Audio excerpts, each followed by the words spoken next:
begin by taking a moment to recognize Mr. Gavin Peter, who has officiated 9 out of 9 ALA graduations.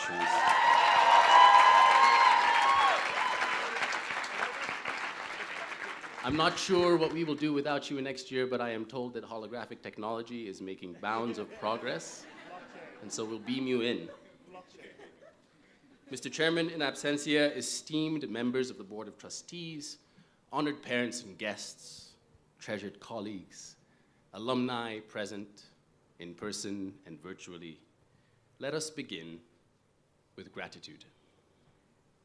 There is a treasure in this tent.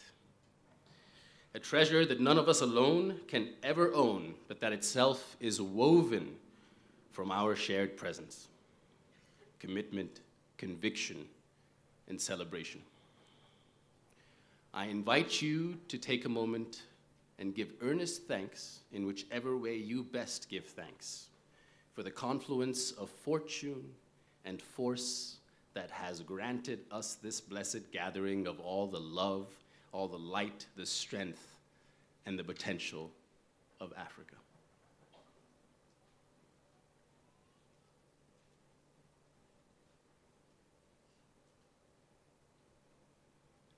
Members of the class of 2016, good afternoon. On a day like today, I am loath to say anything that overexcites your already stimulated egos. But you will always hold a special place for me. We arrived back in this honeydew home at the same time. These past 2 years, with all their wondrous difficulty, we've shared together. I have enjoyed each peak and valued every valley. And today, I am delighted to be addressing you with one final Dean's talk.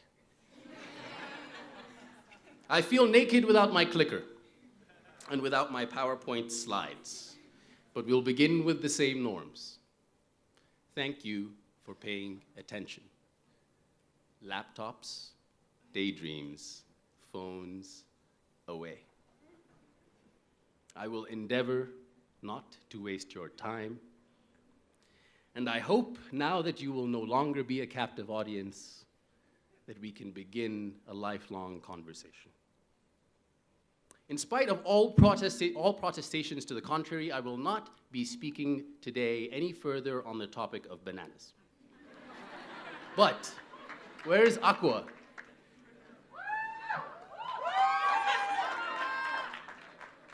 This is for you.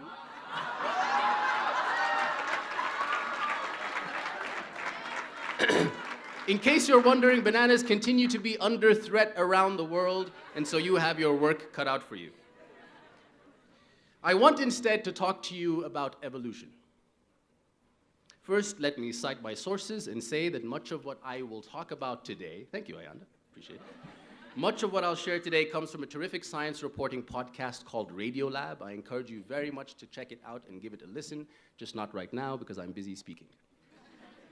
Let me also say that while being a fan of the wonders of science, I am not myself a scientist, and so much of what I say will be absurdly simplified and probably wrong.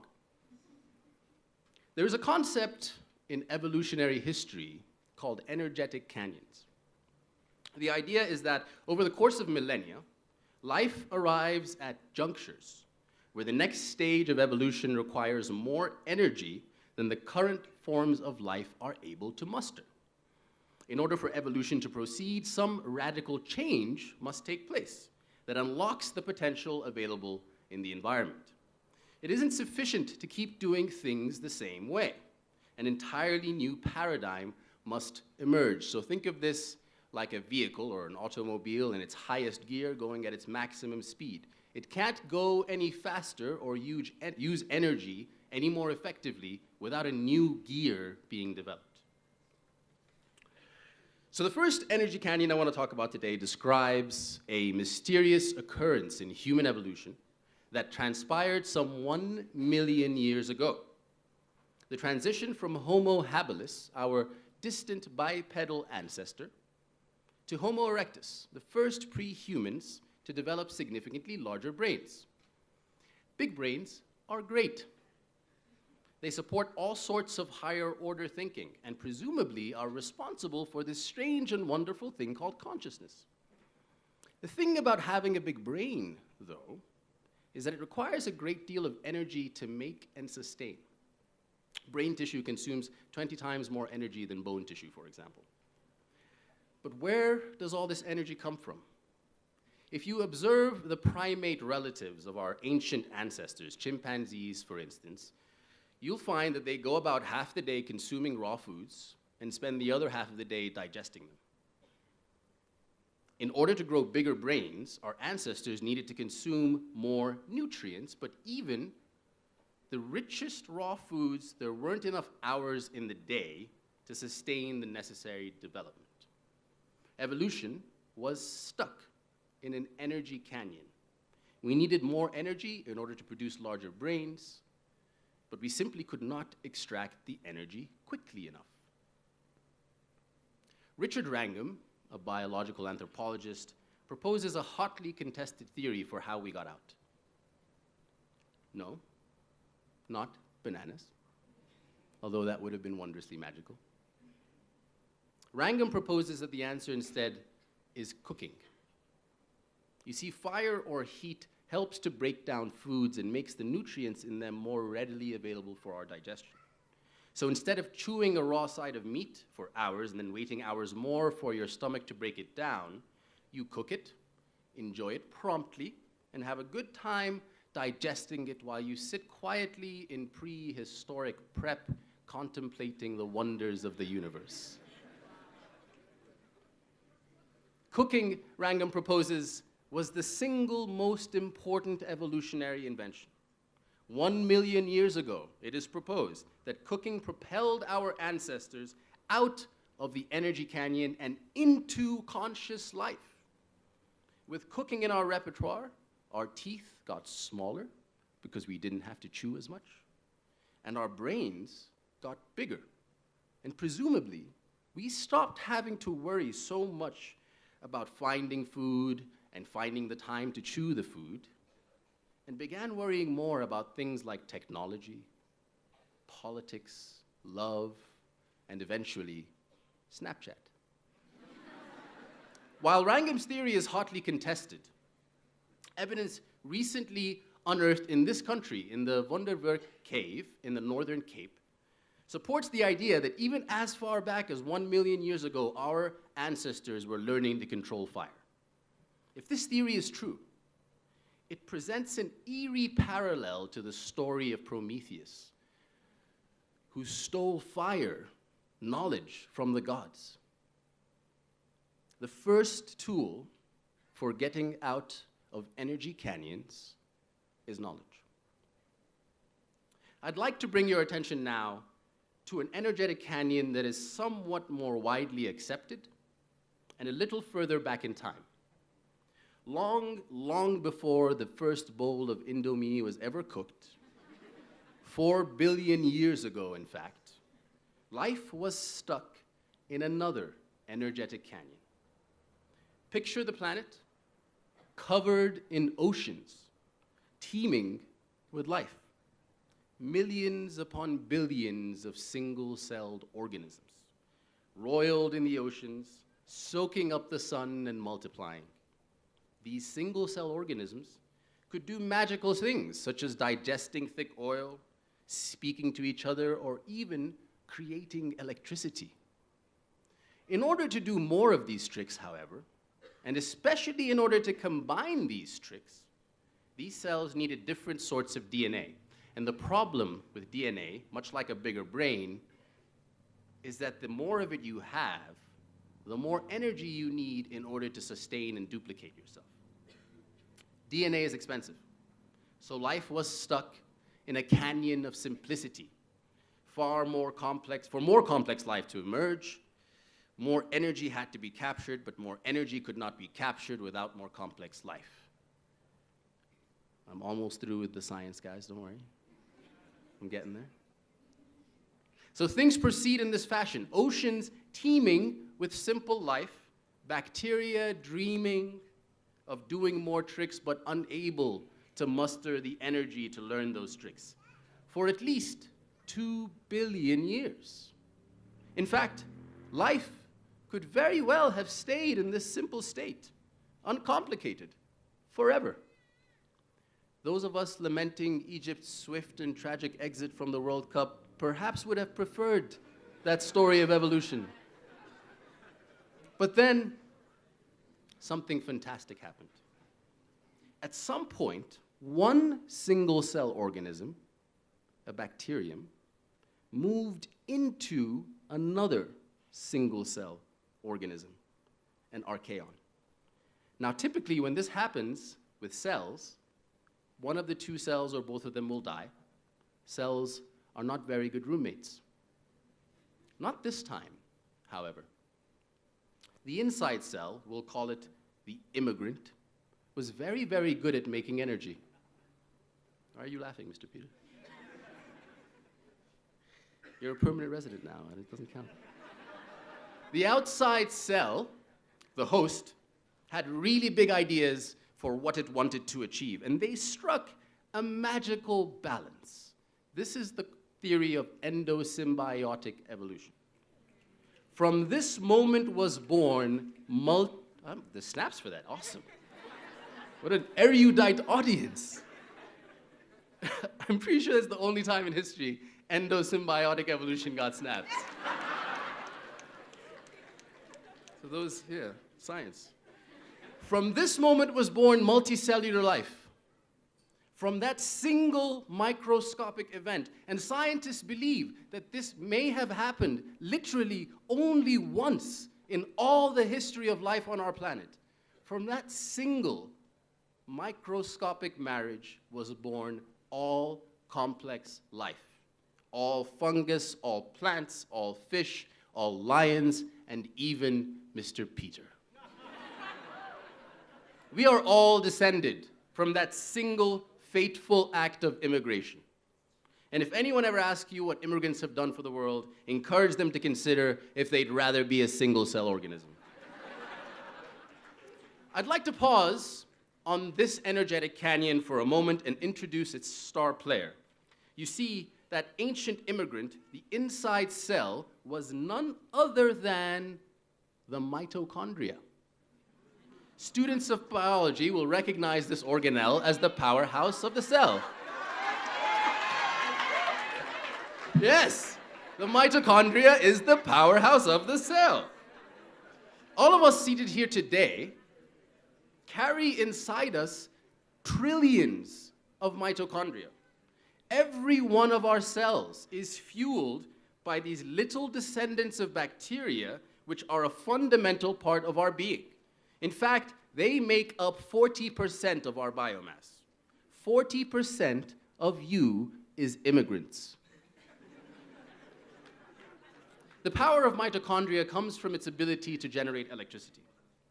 In fact, they're so energetic that if you were to scale one to human size, it would literally be covered in lightning. You are filled with invisible immigrant lightning. As though that wasn't exciting enough, mitochondria also hold a beautiful piece of genetic history. One fact that supports this immigrant theory of evolution is that the mitochondria has its own separate DNA.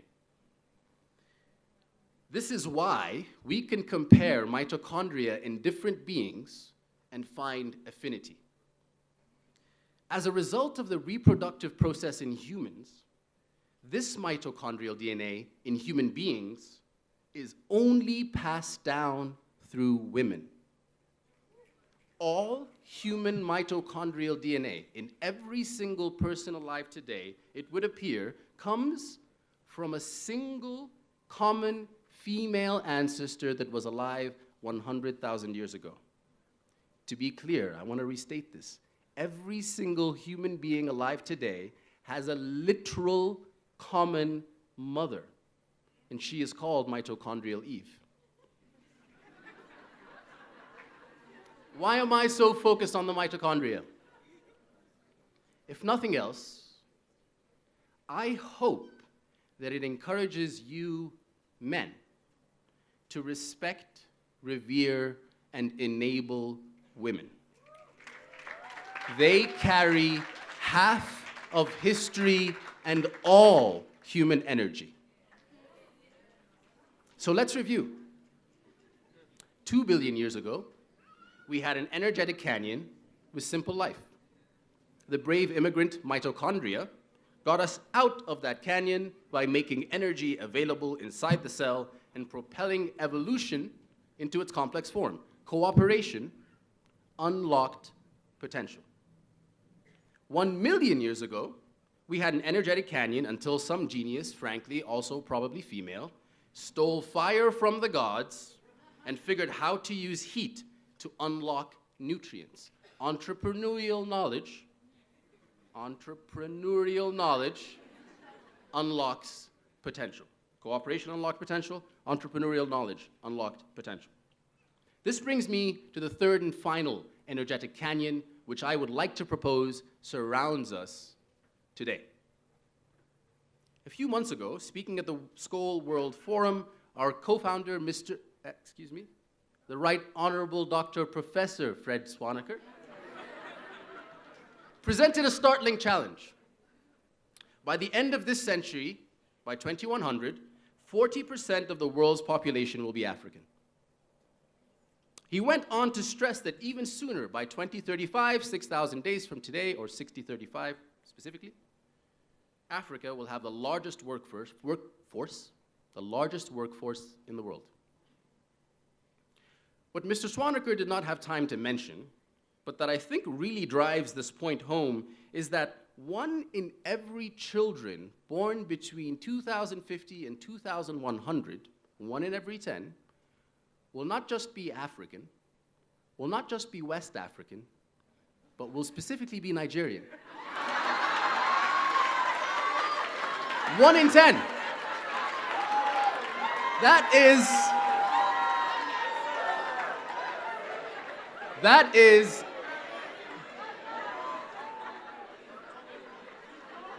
is a lot of Nigerians. Just imagine, every day, Oluwa this and Oluwa that. Another John, another David, another Jason, another Demi, another Daniela, another Mubarak, on and on and on and on. I'm tired just thinking about it.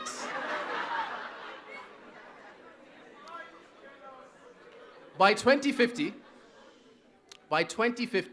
the population of Nigeria will surpass the population of the United States, becoming the third. I should have picked another country, probably. Becoming the third most populous nation in the world. By 2100, you can expect 750 million Nigerians to walk this earth among 4 billion Africans. That's a whole lot of people. The causes of this demographic boom are obvious. By and large, humanity has figured out how to keep humans alive. We have vastly increased life expectancy and decreased infant mortality.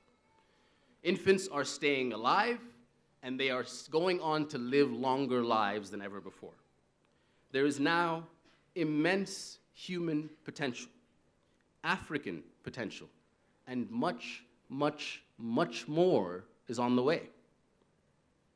However, while our knowledge has increased potential, humanity has not figured out how to distribute opportunity or energy evenly across that potential.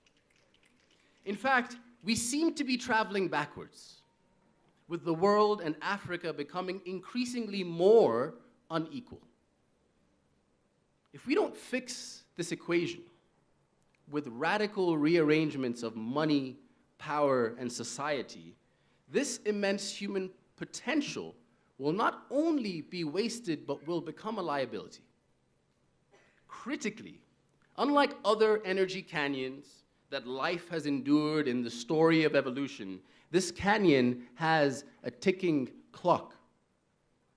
We don't have millions of years to spend swimming around in primordial oceans, soaking up sunlight. We have 17 years, 6,000 days. This is why I especially salute you, Cyril, for the clarity and focus with which you are pursuing a promising revolution. It's exactly those sorts of ideas that are going to rearrange society and unlock potential. This